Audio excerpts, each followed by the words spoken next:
गतकाली पुंछ जिलार सुरानकोट अंचल में आतंकवादी माने भारतीय सेना जान उपर आक्रमण करते। आतंकवादी माने निर्दिष्ट भावे गुली चलाई पलाई जाइथिले। एही आक्रमण में जड़े जवानकर प्राण जाइथिबा बेले आउ 4 जण आहत होई गुरुतर अवस्था चिकित्सित हेउथिबा जणा पड़िछि। गाड़ी में प्राय 14 ରୁ 15ଟି गुलीर चिन्ह देखा मिलता। वायुसेना कन्वो जाम्मू डिविजन पुंछ जिलार सुरानकोट तहसिल डान्ना साहसीट अंचल शनिवार संध्यारे वायुसेना गाड़ी उपर आतंकवादी आक्रमण पर आतंकवादी सन्धान को जोरदार करा जायछि।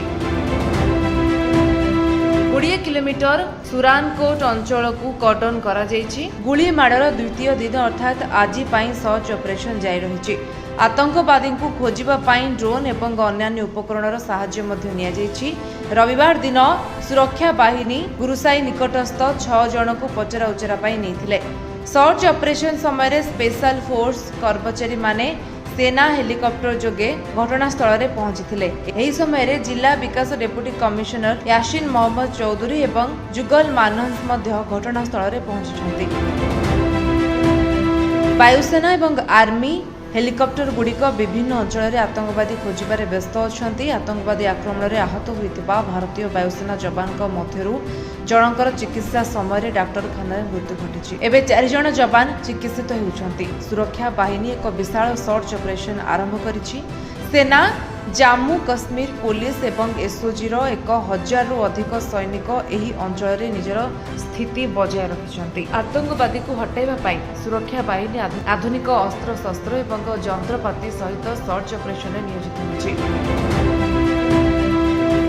यह सहित भीमबर गाली जिलार पुंछ एवं जाम्मू पुंछ जातीय राजपथ चेक पॉइंट स्थापन कर जानवाहन खोजा जायछि।